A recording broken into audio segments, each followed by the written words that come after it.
Hey guys, so I'm no one big on YouTube, and I know some of these videos have been made, but I wanted to throw another video on the pile in hopes of helping Battleborn get some actual, genuine attention instead of just being simply shrugged off. So, in 2014, Gearbox announced their newest IP, Battleborn, but shortly after, Blizzard did the same with their new IP, Overwatch. And right away, both games started to be compared for one big reason. They both have a large cast of characters. Now, at the time, 2 years ago, this was fine, because we didn't know anything about these games aside from them both having a lot of characters. Time goes on, and they both refine the definition of what their game is, betas come out, and gamers, me included, get the chance to get a hands-on experience with both of these titles. These games are not comparable, and they shouldn't be compared at all. Overwatch is closer to Team Fortress 2, not the same, but TF2 is the best comparison we really have for it. Battleborn, however, is more similar to a MOBA, but with the maps and PvP feeling more unique in addition to having a PvE mode, something other MOBAs and Overwatch especially do not have. In a way, Battleborn feels like its own thing.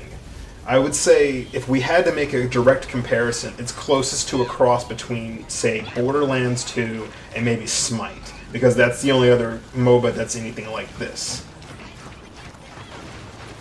Now, let's talk about what Battleborn has to offer. Battleborn currently has 26 characters, with 4 more on the way. The characters each have 2 abilities, an ultimate ability, passives, a primary attack, as well as a secondary utility right alongside it. Overwatch has some of these as well, but Battleborn takes it a step further. Every match you get, you level from 1 to 10, and every level you get to pick one of either 2 or 3 skill augments. You can also preset a loadout of 3 gear items that will give you a slight boost to the stats of your choice. These are activated mid-match by collecting in-game currency, or shards. You can also use these shards to buy buildables, such as turrets, traps, heal stations, larger minions, etc. Each character in the game can also rank up to level 15 just by playing them, and every level will either give you a skin for them, a title, a loot pack, or even a third augment for 5 of your in-game levels. They also have 5 lore challenges each to work towards completing for more info and a taunt, as well as a legendary piece of gear tailored to that character. Each character also has a selection of skins consisting of color swaps and taunts that can be found through the loot packs, by leveling them, and by completing challenges. Now, the one downside here is that, like MOBAs, these characters have to be unlocked. But luckily, by the time you get to command rank 40, you will have everyone, because from rank 6 onwards, you get a character every 2 ranks. You can also do a secondary challenge to get any of these characters earlier than their unlock rank. PvE has 8 levels, with 5 on the way via future DLC. These missions can range from 20 to 35 minutes usually, and consist of wave clearing, bosses, escorts, and levels that feel similar to a World of Warcraft raid or dungeon.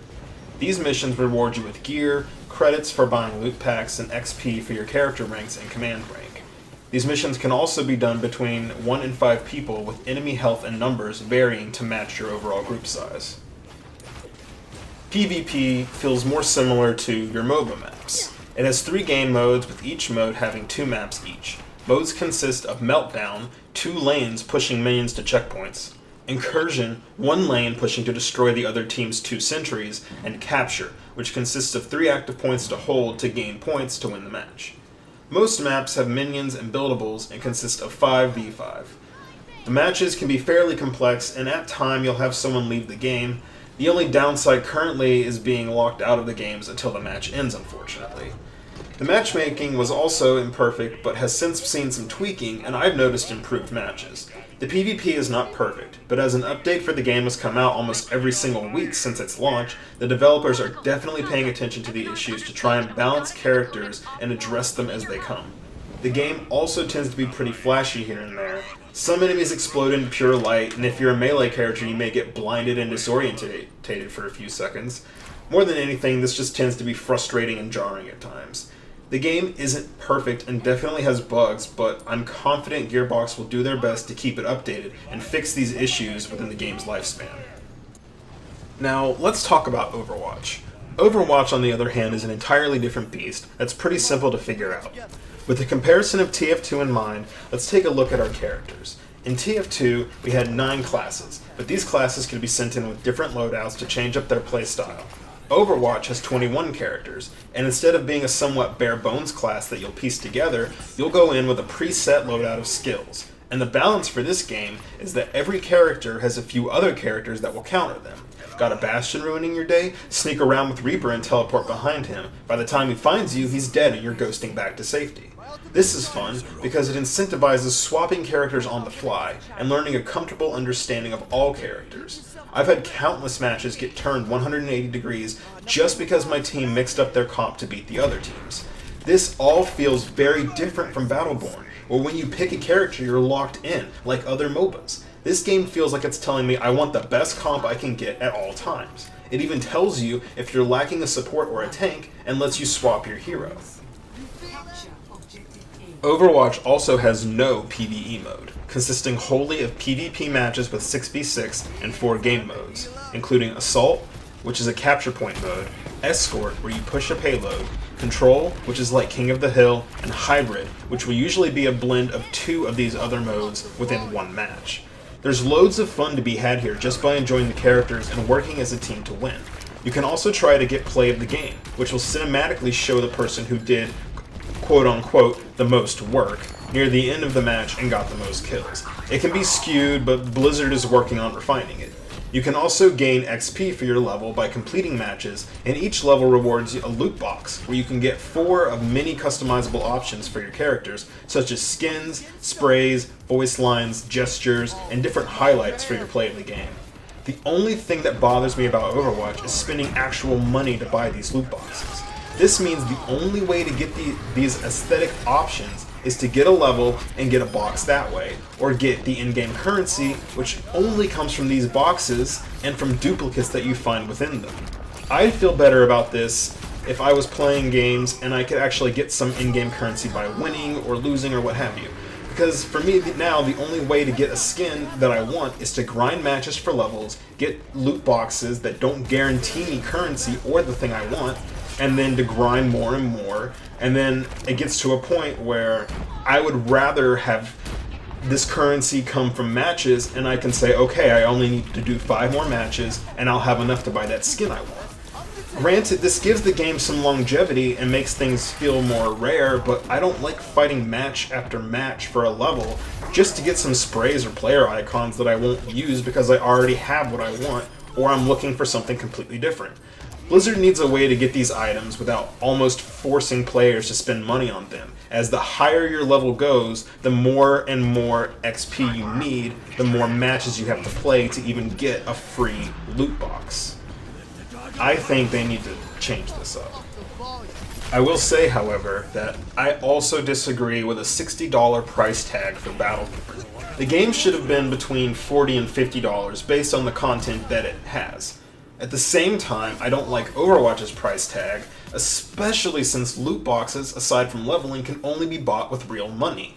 Anyone willing to spend money on these have probably already paid more than Battleborn's price anyways. Comparing these games based on their price is a mistake because of this.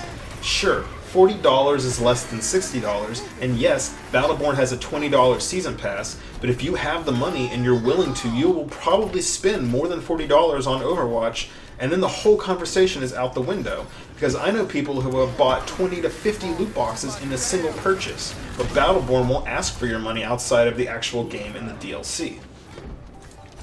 All in all, both of these games are fun and have a lot to offer for a lot of gameplay between the two.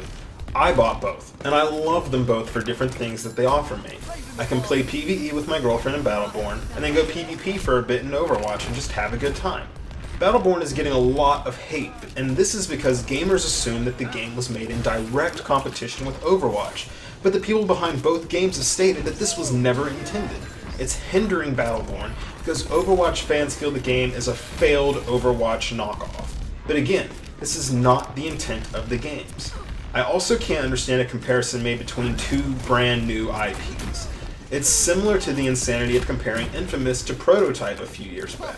We can compare Overwatch to TF2 because it does feel like a spiritual successor to the older game. But when it comes to a brand new intellectual property, it should be our job as consumers to give all these games a chance. If it's a genuinely uninspired and awful game, then sure, lambast all you want. But Battleborn is not this. It's Gearbox taking a step back from Borderlands and saying, let's try something new and fun, and their timing for this couldn't have been worse. Gearbox don't make a lot of super well-received games. Borderlands 2 was their biggest title, and continues to see sales and play, but against the superpower that is Blizzard, they couldn't have competed if they wanted to. Blizzard has so much money that they made 3 15-foot-tall statues of characters to put in 3 different countries. Gearbox made a well-cut trailer. Their marketing was miles apart from each other. The idea that Gearbox was actually competing with Blizzard is bonkers. You can't compare Blizzard's marketing to Gearbox's when one company has Borderlands 2 and the other have been making games that are tried and true and loved by millions. Take new IPs for what they are. Like it, don't like it, whatever. But please don't make a misinformed decision about the game and cause an explosion of misinformation to spread throughout the game's community. Hopefully this helped clarify what these games are actually offering and will help consumers buy the games that fit their interests. Thanks for watching, guys. I'll check you later.